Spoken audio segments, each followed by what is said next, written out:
right. Okay. All right, good afternoon, or almost good afternoon, and welcome to the House Health and Government Operations Subcommittee for Insurance and Pharmaceuticals.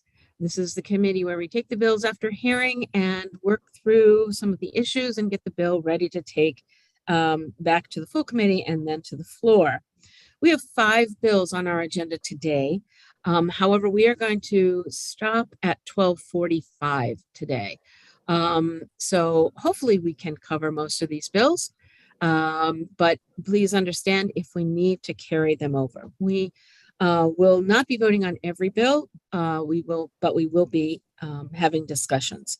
The bill order for today is HB 670, HB 820, HB 413, HB 675, and HB 974. So we're going to start with House Bill 670. And I have been working with the Maryland Healthcare Commission and with the sponsor of the bill, and we've agreed that the chairman of Health and Government Operations is going to write a letter to the to the MHCC, asking them to study 2 aspects of the bill, which are the impact of medical liability insurance on our providers' ability to do telehealth, and the impact on the compacts, the various provider compacts that we are engaging in and will engage in on our ability to do telehealth. And there's agreement on that. Is there any concern or issues from the committee about that plan moving that concept, that idea forward? Delegate Kelly. I just want to thank you. I think that this is a really important conversation to be having. So I thank you and the sponsor, and I think this is a great path forward. Oh, thank you, Delegate. Mr. Smith, Grant Smith. Mr. Smith, you're on mute. You are correct. Thank you. I just want to thank all of you for your work on this legislation. As someone who has been adversely impacted by these barriers to telehealth, I really appreciate the work and look forward to continuing to do whatever I can as a constituent, as a resident of Maryland, to move this forward. Thank you. Thank you. And I see Delegate Wilkins. Delegate Wilkins, did you want to make a comment on the bill or on the Yes, agreement? Thank you so much, Madam Chairwoman. Yes, I just really wanted to thank the committee and you, Madam Chair, for your work on this legislation and helping to bring us to some consensus. I think that this bill will be very impactful in us figuring out some of those gaps around interstate telehealth so that all of our residents can truly access it. And thank you to my constituent, Grant Smith, for his advocacy as well. Thank you, Delegate. I appreciate your work on this. Tracy DeShields from MHCC. Hi, Delegate and members of the committee. Thank you very much, Delegate Collison, for working on this with us. We greatly appreciate it. So we look forward to working with Delegate Wilkins as well on this issue too. Thank you. Thank you. Thank you. I want to thank you, Tracy, and Ben Steffen, for being willing to close these gaps, as the delegate said, or help us to close the gaps going forward. So I appreciate your work as well.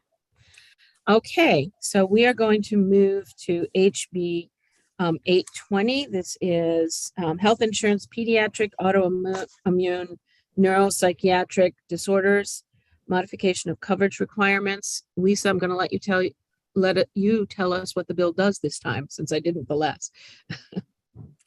House Bill 820 repeals the requirement that rituximab be approved by the U.S. Food and Drug Administration for the treatment of pediatric autoimmune neuropsychiatric disorders associated with strep and pediatric acute onset psychiatric syndrome to mandate.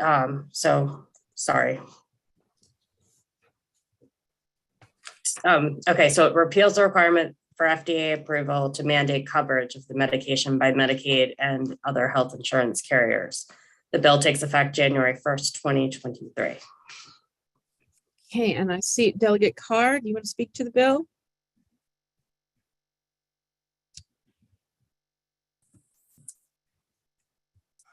I thought I saw Delegate Carr. Yes, Madam Chair, I'm there- here. there I he don't is. really have anything to add. I think Okay. this did a great job of describing it. Okay, thank you. Caitlin McDonough, do you want to add anything? Not really. Thank you, Madam Chair and Delegate Carr and Lisa. I mean, we think it's a pretty straightforward bill, and we see it mostly as corrective. It wouldn't incentivize this over any other treatment either. It just kind of puts it back in the original posture of the bill, and we appreciate the committee's support. Yeah, and I'll take the privilege of saying it. I think this is a bill that really just provides another tool for folks to treat this really difficult and challenging disease. So, can I have a motion on the bill? Move the bill. Second. Okay, it's been moved and seconded. And discussion on the bill? Seeing none. Those in favor, please say aye. Those opposed, please raise your hand in the reaction button. All right, seeing no hands raised, the bill passes unanimously. Thank you very much. And thank you, Delegate Carr, for bringing it to us. Okay, we're going to move to House Bill 413, Health Insurance Individual Market Stabilization, Extension of Provider Fee. Lisa, want to tell us what this one is about? Okay. House Bill 413 is an administration bill that extends the existing state health insurance provider fee assessment through calendar year 2028 to assist in the continued stabilization of the individual health insurance market. There were some amendments that were distributed. The amendment number 1 is technical. Amendment number 2 exempts standalone dental and vision plan carriers from the assessment. And amendment number 3 provides that funds from the distribution of the assessment may only be used for certain purposes, and requires the Maryland Insurance Administration in consultation with the Maryland Health Benefit Exchange and the Maryland Healthcare Commission to submit a report to the governor and the General Assembly on the impact of the state reinsurance program. Okay. This bill came from the administration, so I'm going to turn to Mr. Whitaker to speak to it. Great. Thank you, Madam Chair. I want to thank the committee, yourself, and the stakeholders for putting together these amendments. I think for the most part, we're okay with them. We do appreciate and understand that we do need to study this issue further. We do have some concerns about the standalone vision and dental carriers being excluded from the program. So if okay with you, Madam Chair, I'd like to turn it over to Kathleen to explain that further. Certainly. Commissioner, welcome. Thank you very much. I appreciate it. And I also have Mr. Broban here as well in case there are specific questions. But essentially, the concern about the immediate exemption for standalone dental and vision is that the impact of that on the assessment with respect to the MCO portion is unknown. So as folks may recall, and I wasn't here at the time, but the Medicaid itself has rules about assessments that can be made with respect to MCOs without certain consequences. And one of the requirements is that if there's going to be some form of an assessment for MCOs by a state, it has to be broad-based, so not focused on MCOs, but very broad-based. And so when these enactments were initially passed, the understanding was that broad-based meant more than just health insurance plans, but should include standalone dental and standalone vision plans. There was, I think, and again, I wasn't here at the time, a desire to go forward and actually get guidance from CMS on that, but that did not occur. I think it needs to occur.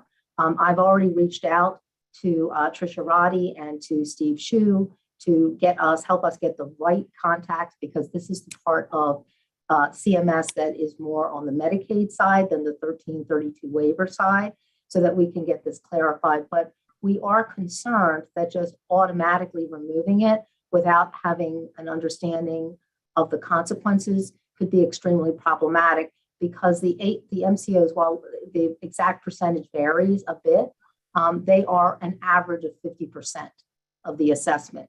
So I think this is one where we would urge caution and either move it to the study or, some other thing than just taking them out immediately. So that was our concern on that issue. Thank you, Commissioner. Are there questions from the committee on the commissioner's concerns? Let's see if there's no one on the Delegate Kelly. Yeah, so I guess my question is for the commissioner.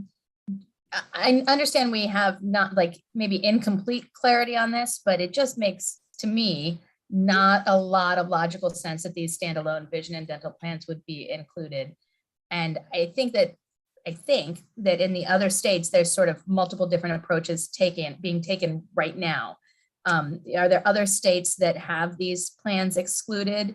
And why wouldn't we sort of proceed with a ask forgiveness, not permission plan, right? Of just doing what we think is right, as long as we don't see CMS coming in and enforcing against these other states. So I think your question is well taken. We have looked at all of the other 1332 waivers that do not include standalone vision and standalone dental, and we have not identified one that also excludes MCOs. So Mr. Broban can address that issue. If you are aware of a state that has a 1332 waiver that expressly provides that it exempts both standalone vision and dental and MCOs, and we miss that, we would be happy to hear that and go double check the waiver. But our research, and specifically Mr. Broban's research, has not actually found that particular circumstance. Definitely there are 1332 waivers which do not include standalone dental or standalone vision in the assessment. But the important part is not that. The important part is whether they include MCOs. Because if you include the MCOs and Medicaid, the Medicaid part of CMS concludes that the assessment is not sufficiently broad-based, then the consequences is dire. So I'm not sure that this is one where we would want to ask for forgiveness, because forgiveness could wreak havoc before we get it right. I'm not suggesting that there be no activity on this at all. I think that we should be directed and we need to get this clarified within a period of time. But I am concerned that if what it amounts to a 3% of the assessment spread over a number of companies, even for an additional 1-year period during the current waiver, if we want to risk the impact on the MCOs, when I think really we should be able to get clarity. And I'll defer any questions that you have specifically about what our research was on this to Mr. Broban, since he did the research. So Brad is here if he can tell you what he found when he looked. Okay, thank you, Commissioner. Okay, I am going to go to Brad Boban first, and then I'm going to Matt Celentano.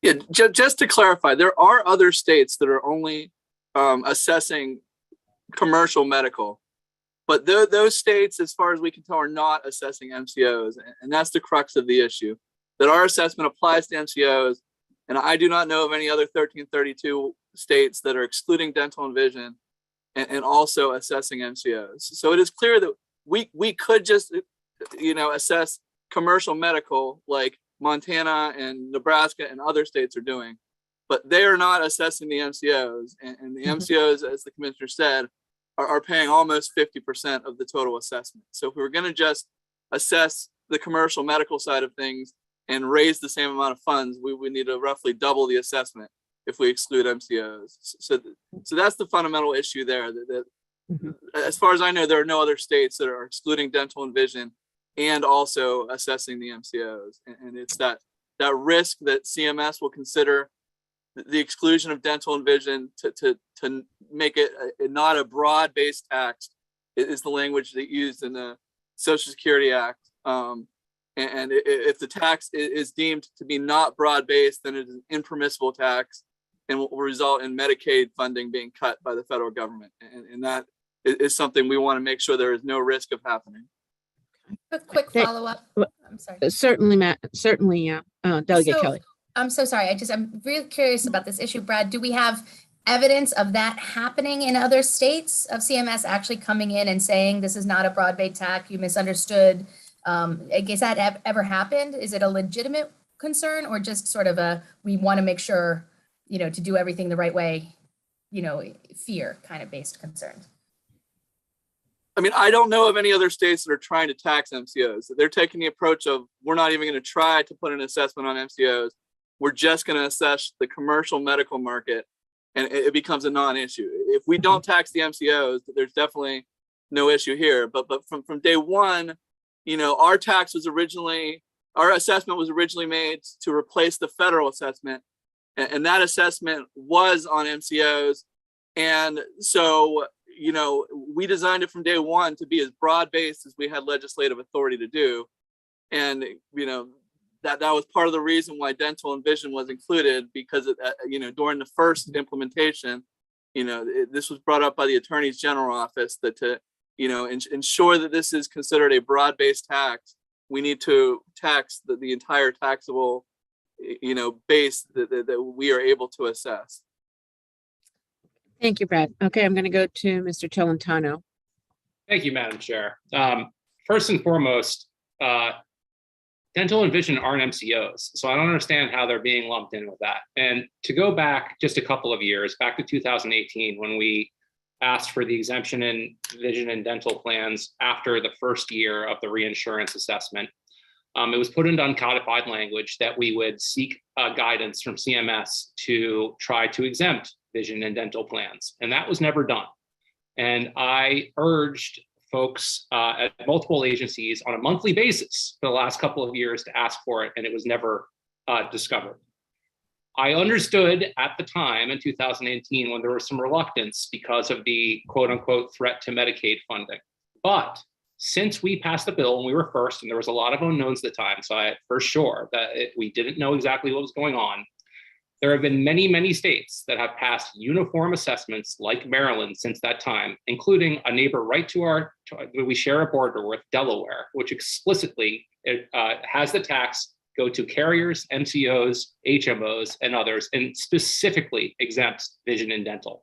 8 other states, including New Jersey, New Hampshire, Montana, Colorado, Washington, I'm forgetting 1 or 2 off the top, also tax MCOs and have exempted vision and dental. I don't understand why we're still having this conversation. It is clear from the other states that have taken action that you can exempt vision and dental plans. And a lot of these folks, these dental plans, are not the major health carriers who you're surely going to hear from in a little bit on this bill.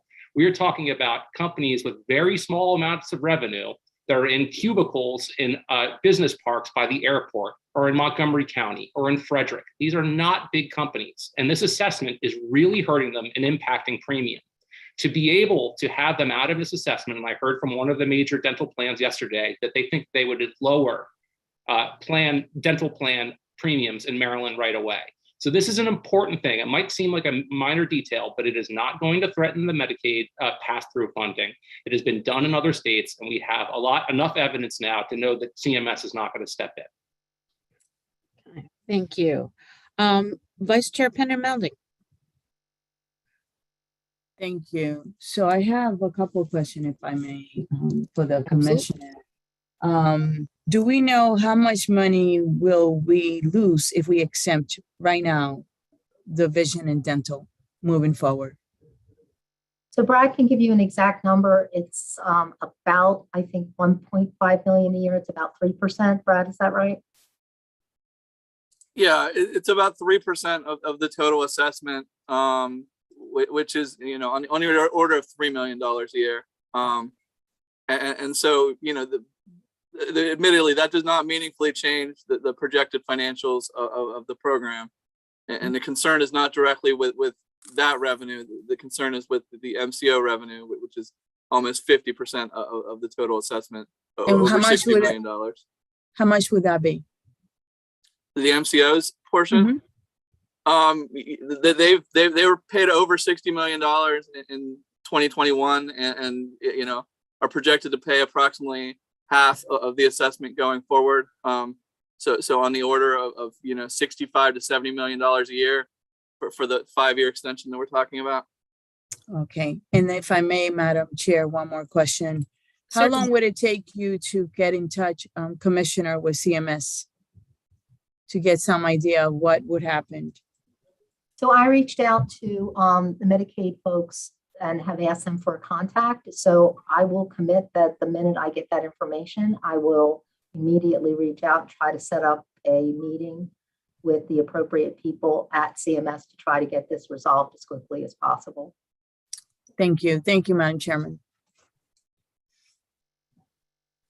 So I guess, not seeing any other questions, I guess my concern is, we'd like to be able to move this bill if we can.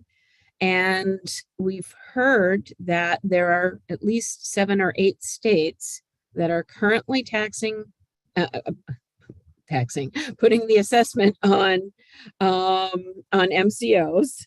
You said it right. Have exempted, yeah, right, have exempted the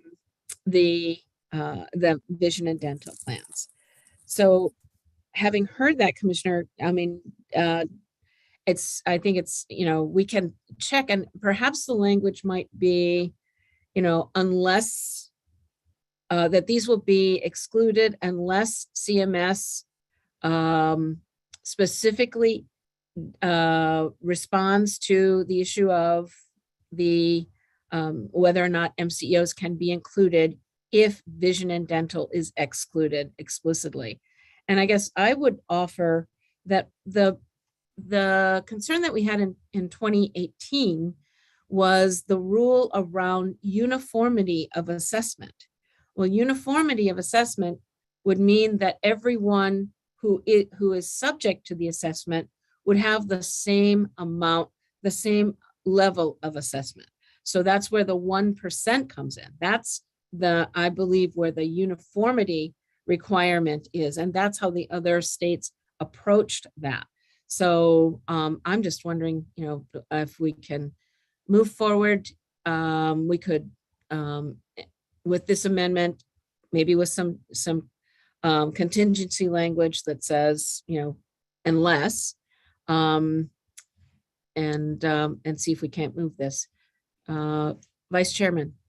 Yeah, I actually feel a little bit uncomfortable doing that, especially since the commissioner has requested some time. I think that we can hold the bill and wait for the next time we meet for her to have an answer. I'm really concerned about the Medicaid part. $60 million is a lot of money. And I really think that any amount is a lot of money.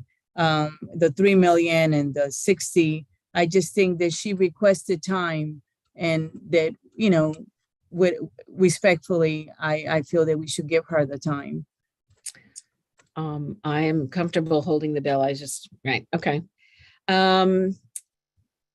I would like to finish the discussion on the amendments though, so that when we come back, and hopefully, Commissioner, thank you for offering to do this. Hopefully we can take this up next Tuesday, and we'll have a definitive answer on the vision and dental piece.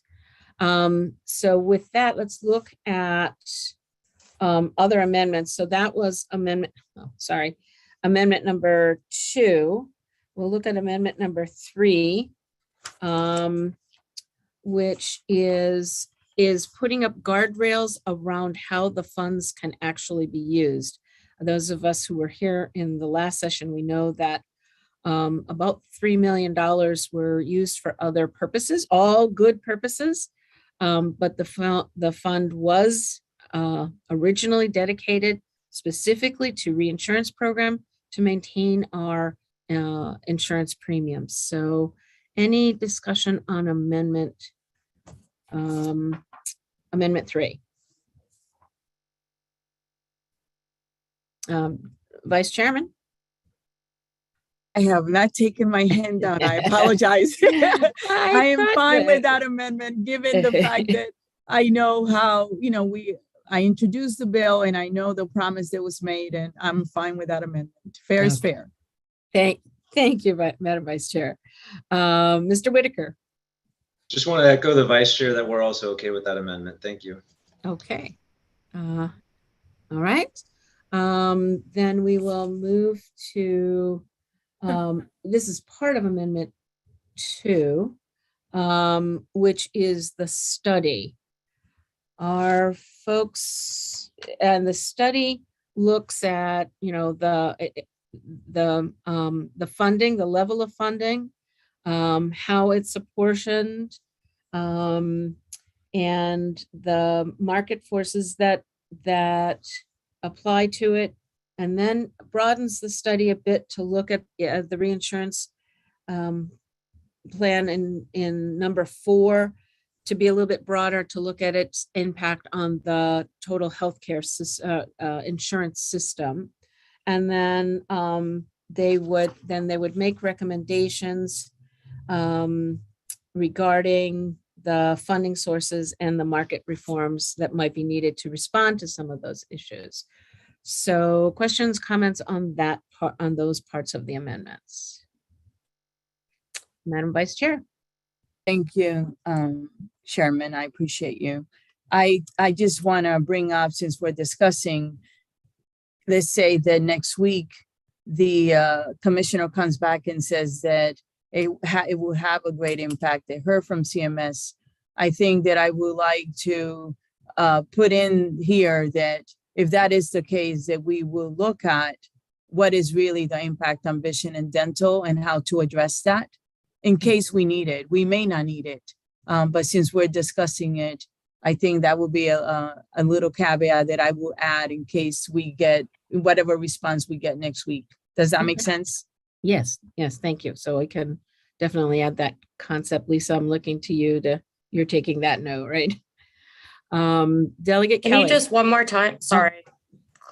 So you want, if we hear back what from CMS? If next week we hear from CMS that this will have, an impact on Medicaid money. Right? $60 million or so, and that it would not meet the definition by taking them out of a broad base, right? Although we heard that there are other states doing it. If that was the case, then I would like to study to look at how we can achieve taking out vision and dental. How can it be done? Okay. For the future. Thank you. Yeah, thank you, Madam Vice Chair. Delegate Kelly. Thank you. I hope this is an appropriate time to talk about this. I want to associate myself with the Vice Chair's comments as well. I think that's a really important point she makes. In the study language, I have a concern, and let me start by saying, I think everybody knows my politics here. I think we could approach healthcare in a really great way, looking big picture. But I'm worried that the study language for this bill may be a little bit broader than it needs to be. Again, it's not that I don't think we need that study. I do. I think we need to look at the larger healthcare landscape and really be creative. But I'm not sure this study is the right place for that. So, Delegate, you're referring to Section 4, right? Yeah. Evaluate the effectiveness of the program, including those, the chronic diseases and pregnancy and childbirth.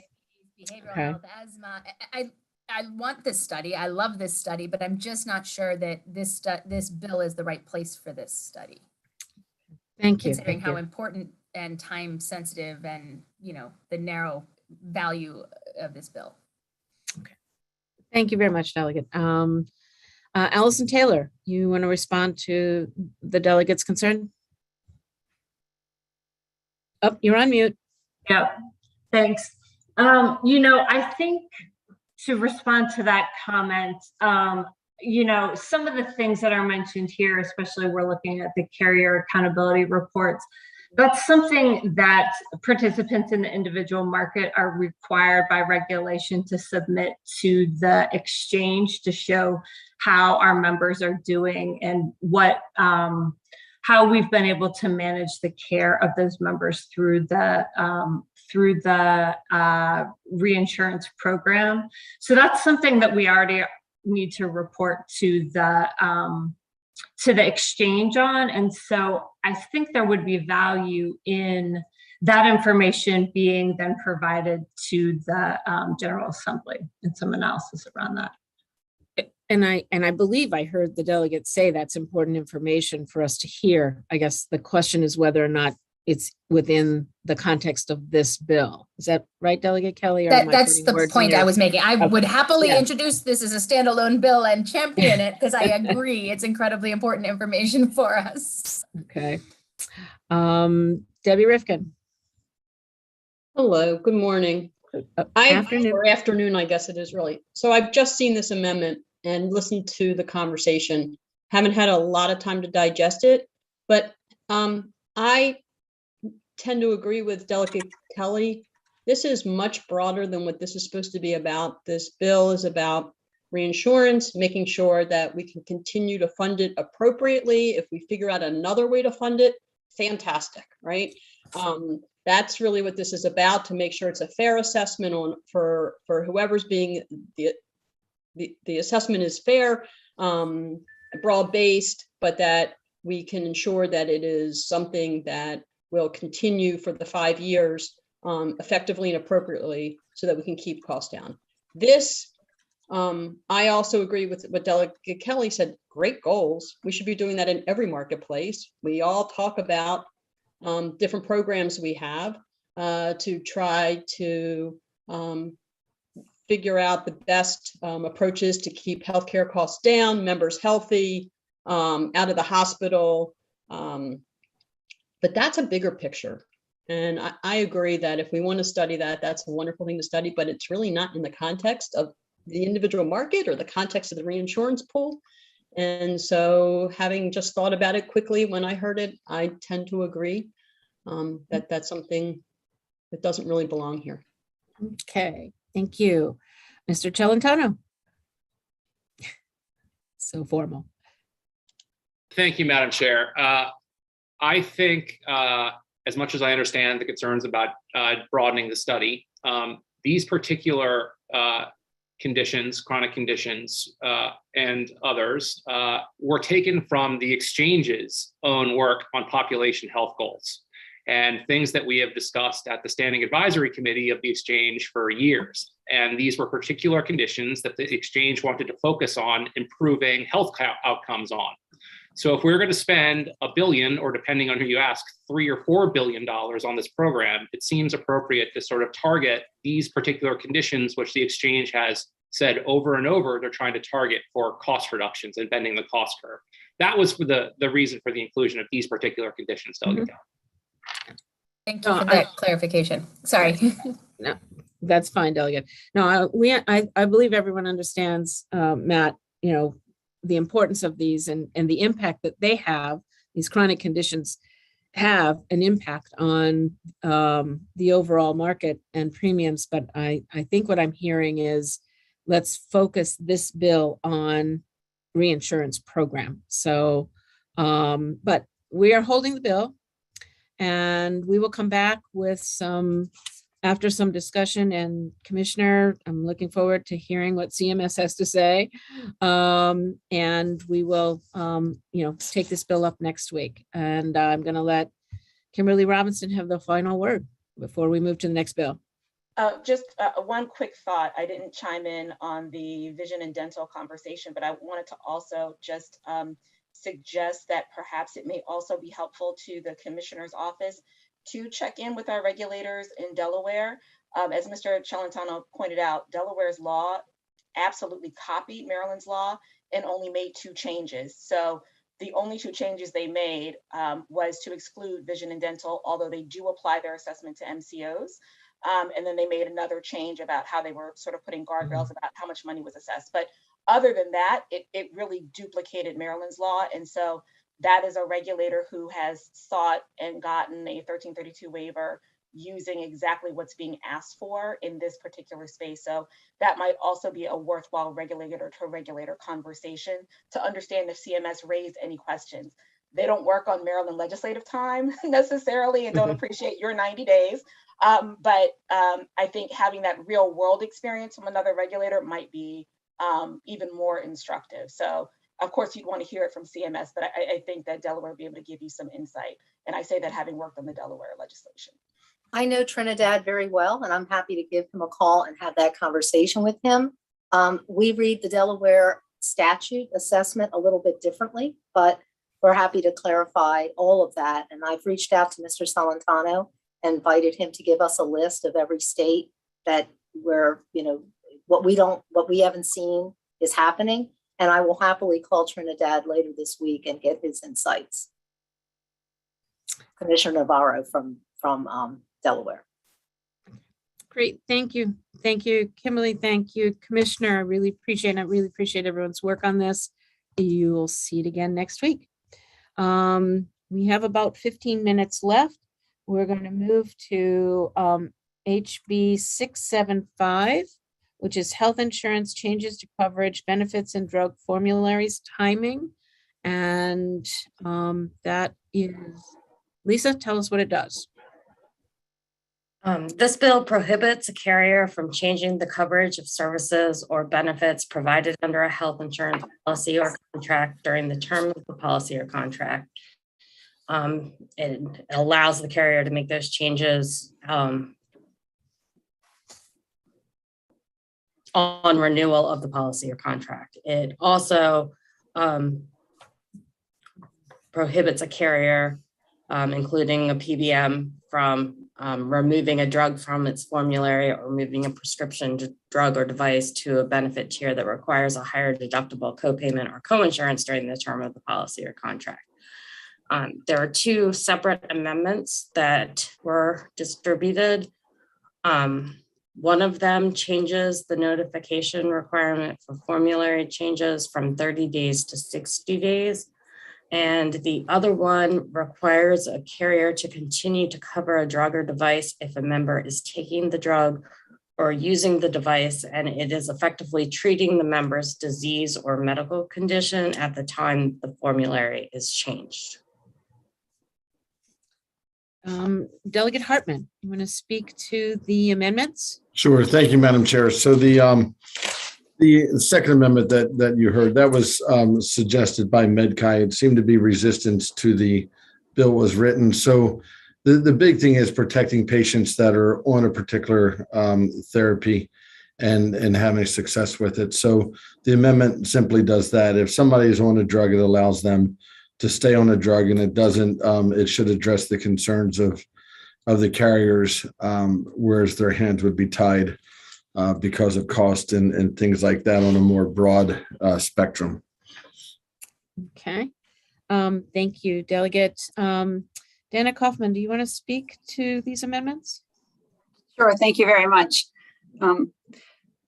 So the second amendment, or I guess it's the first amendment, changing the 30 to 60 days, as we heard during the last work group, 60 days is required under the Affordable Care Act. So it does seem that it would be very easy for the carriers to change that notice and align with the Affordable Care Act. And then it also just does give the prescriber and the patient additional time to determine if there is any medications that they can be switched to.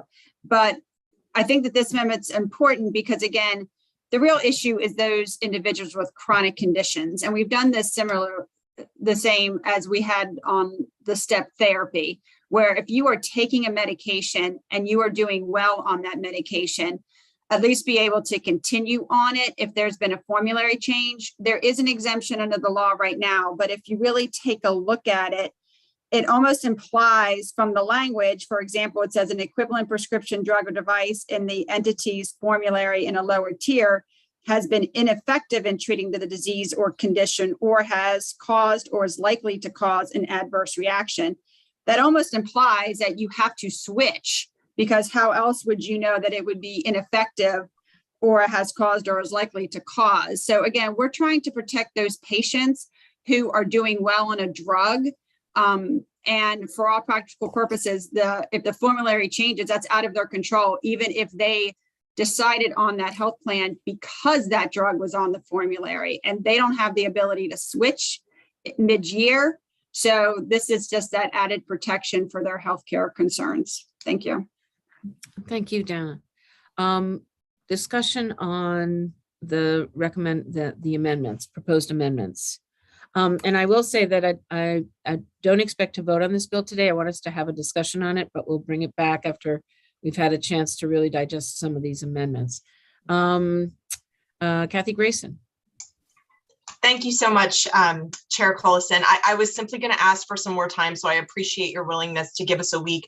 I did see the amendments when Lisa circulated them this morning and sent them to our pharmacy team, so would be glad to provide some feedback as soon as we hear from our subject matter experts. Okay. Mr. Celentano. I think, Madam Chair, thank you for the opportunity. I think my colleague just said it right. I don't know what the impact would be of going from 30 to 60 days. I don't know how that would sort of dovetail with what's happening across the rest of the country. I'm just really not sure what kind of impact this would have across different kinds of plans. So if we could have some time to check back, that would be much appreciated. Thank you. Thank you. Yes, we can take a little time. I do have a question, and I think this is for you, Matt. So the notification that goes out to individuals when their drug is being changed, yeah, does that notification include the information about how to request an exemption and, and make that opportunity available to folks?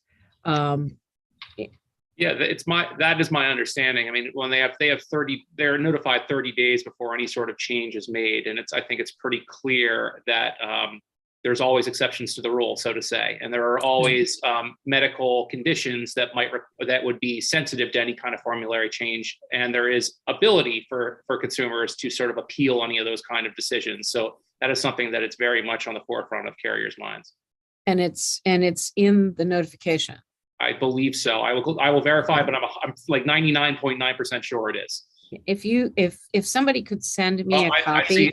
I see. Yeah. Yes. Kathy, did you?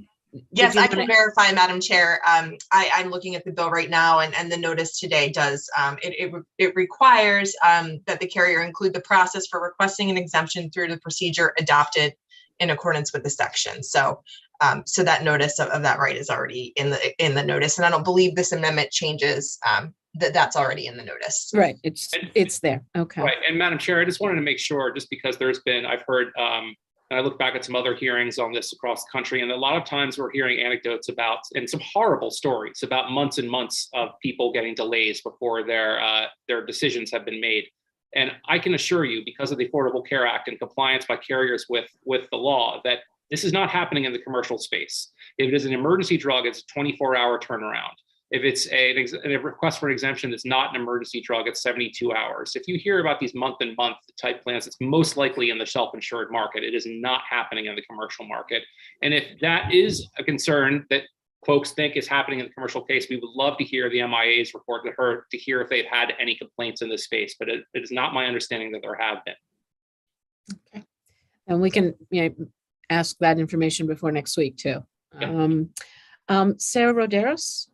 Hi, thank you. Just want to provide some feedback. I feel, I hear the concerns, but as a commercial consumer, when you're promised a drug at the beginning, when we sign up and we are selecting a plan, in our case, we were selecting a plan specifically for coverage that our son needed. And 30 days is not a lot of time, right? Like, it's major. He's got a chronic illness. He has a very, very long time to live with this. If you ask me, that's something different. I'm 50. He's 20, right? So he has a very long time to live with this disease, and it's very scary.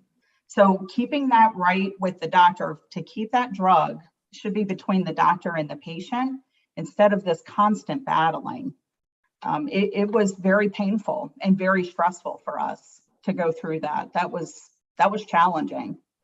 But we got it for the rest of the year and switched plans to keep what we needed and wanted and what the doctor felt was best for him. But you did ultimately get it. It just was a very difficult process. Yes. Okay, I hear you. All right. Well, thank you very much. Thanks for being here and telling us your story. Thank you. Okay. As I said, we're holding this until next week to get consideration, get some information on the impact of the extension of the the time. So we'll move to the last bill and we'll spend about 10 minutes on this bill, and it's HB 974, health insurance, physical therapy, co-payments, co-insurance, and deductibles. Lisa, what's it do? The bill prohibits carriers for each state covered physical therapy services are provided from imposing a co-payment, co-insurance, or deductible for the physical therapy services that is greater than that imposed for a primary care visit under the same plan or contract. Thank you. Delegate Kipke. So speak to this. good afternoon. Good afternoon, Delegate. So I did a little digging and in relation to the fiscal note on the bill. And while there is some, my initial thoughts were on this, that it wouldn't cost much because the state already covers these benefits in a way that is reflective basically of how this bill would implement it for everybody else. But I think that there would be an extension of benefits to people who are retired that the state pays for with their retirement healthcare plans, basically the supplemental plans through Medicare. So this would be, I think that's where the gist of the high fiscal note comes from. But we'll continue to work on that. And I don't know if Dan Shattuck or Barbara Bricado are on the line. They represent the physical therapists. Like to give them an opportunity to speak as well. Thank you. Thank you, Delegate. Dan or Barbara? Are you? Yeah. Oh, there's Dan. I see him. Okay. Hello, thank you, Madam Chair. Yeah, so this bill we see primarily as an access bill. It's going to help those who need to access the physical therapy care get it without facing these really prohibitive co-pays that we're hearing from our physical therapists that their patients are experiencing routinely. And it's to a point where, as we said in the hearing, it's disincentivizing them getting the care. And when we saw the fiscal notice, as Delegate Kipke was saying, we were kind of blown away at the numbers that were projected and really had some questions about, well, how did this all add up? Why is this program suddenly going to double if we, succeed in limiting the co-pays? So I think we really need to look into that a little bit more. But again, it goes back to, this is, in our minds, a straightforward way to address an access problem. There's been 11 other states that have passed some form of this legislation to limit the co-pays. We've heard, from these states that it's increased access, and we haven't heard a cavalcade of dramatic premium increases and cost increases. We also did want to note, just in response to a couple of questions that were raised or points that were raised by the insurers in the hearing, when physical therapists and their colleagues are contemplated in these insurance plans, they're considered to be specialist providers. And I think Matt indicated that as a specialty provider, they inherently have higher co-pays. But when you think about the specialty designation, you think of physicians, and you have primary care, and then you have a multitude of other physician specialties that when they bill, they command a higher rate. When you look at physical therapy, there's only a small percentage of physical therapists that go on to specialize in another particular field or aspect of physical therapy. And all physical therapists charge the same. So there's no distinction when you think of a physical therapist and maybe a pediatric specialist, physical therapist, they're all charging the same. So that specialty designation is, I think, not in the same context as what folks think about. When you think specialty, you think higher cost. I think specialty in this case is a more focused area of care. So I wanted to try and, address that on the front end. And then one other point I'll make, and I think this is, again, going to the access, more and more as physical therapy and other modalities are being brought into this area to try and find solutions to the opioid epidemic. We don't want to discount the role of physical therapy in that. In our testimony, we noted that studies are showing that early onset or utilization of PT can help with reducing the use of opioid medication. We had a letter within our testimony packet from a pharmacist who spoke to this as well. When you're faced with a high copay, and if you're deciding whether you want to go through the work of physical therapy or a less costly opioid medication, that's a tough decision to make, and we want to try and rebalance that equation for the patient. So I'll stop there. Okay, thank you. Thank you, Dan. Kimberly Robinson. Thank you, Madam Chair. Kimberly Robinson again for Cigna. We do continue to have concerns with the bill. We understand the intent, certainly of the sponsor in introducing the bill. When it comes to the conversation around primary care versus specialty, I appreciate the thoughts that Mr. Shattuck just shared, but there's a pretty common understanding of who primary care providers are and what falls into that bucket. And so there's a reason why physical therapy has been aligned to specialty copays under plans. And there is a concern there. I think that the hard part in all of this is you can make the same argument for almost every specialty. But if every specialty becomes a primary care copay, it undoes really the way the actuarial value of plans are built, the way we have to design our plans, depending on what market you're in, how there's a very specific balance of how the cost sharing is being considered, and where all of this fits together. When it comes to the question of access, when it comes to the question of access, I think that I hear what the physical therapists are saying. I think we have the experience of having broad physical therapy networks. We have providers who are certainly available and treating our patients.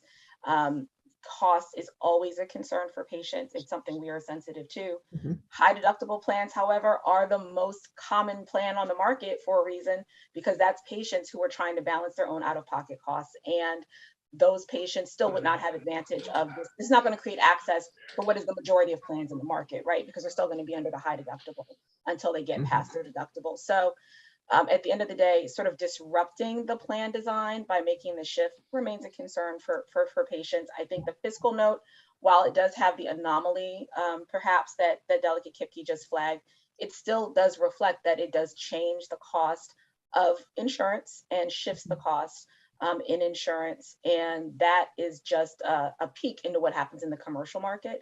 Although fiscal notes only focus on the state, they really are in many ways exemplar for what happens for the rest of the state. So this one might have a little bit of an anomaly, but I guarantee you, if you pulled the retirees out, you would still find a cost shift.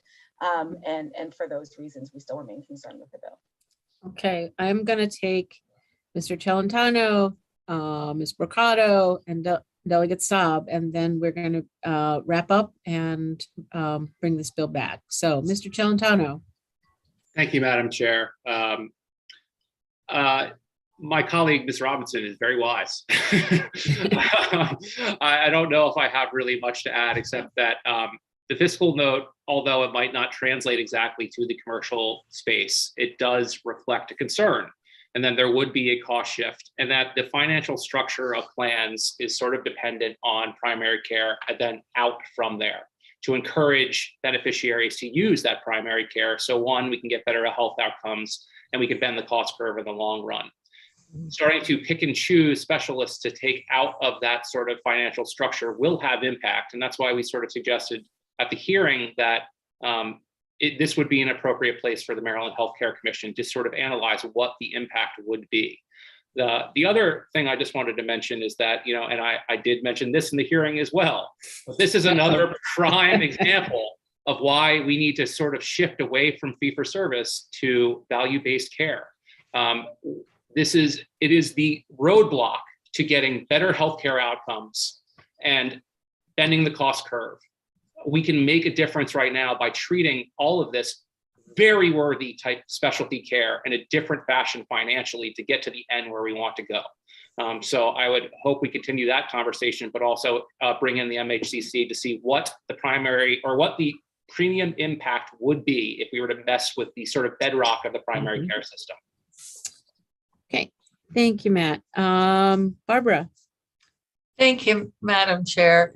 I want to point out that when, you look at costs, first of all, we've got to look at total healthcare costs, and physical therapy is prevention. The per visit costs are, when you look at the cost of a medical visit, they're in the low end. I guess they can be from $70 to $120, $130. And my understanding is, there can be copays of, if it's a $60 visit, a $40 copay. And I appreciate what the insurers are said, both Kim and Matt. But you say cost shifting. The cost shifting that's happening right now is onto the patient, and it's a cost shift that patients can't sustain, and it's a cost shift that interferes with continuity of care. And it's a cost shift that results in patients opting for opioids instead of a regime of physical therapy treatment. So we feel it's really important to address this.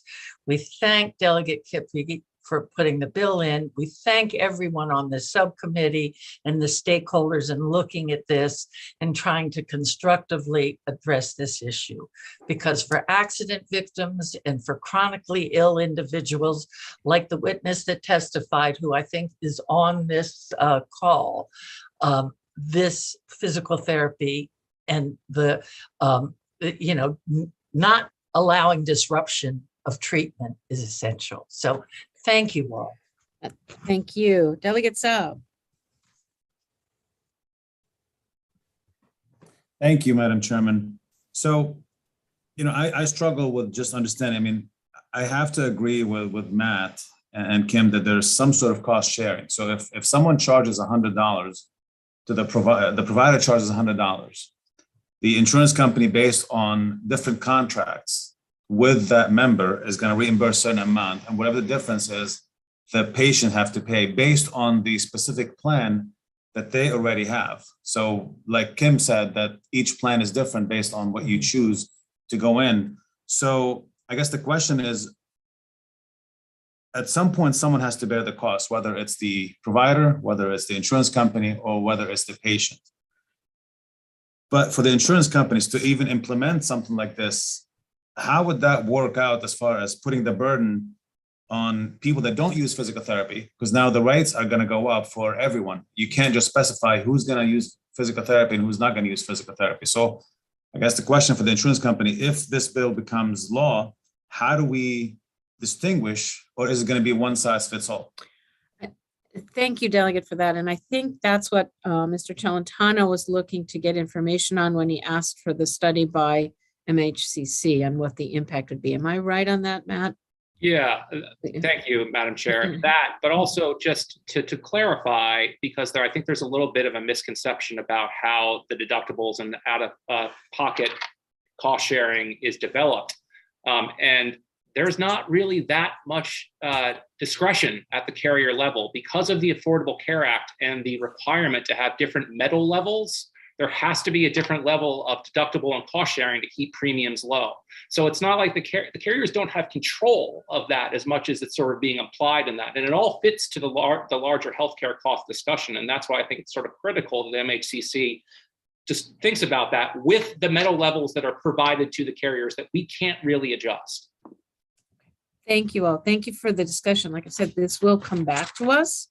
So we'll have a little more time to think about it, gather information, consider whether or not we send this to MHCC. But with that, I'm going to conclude the business of this subcommittee today. We do have bill hearings beginning at 1:30 today. And I thank you all for coming, and we're officially adjourned. Thank you.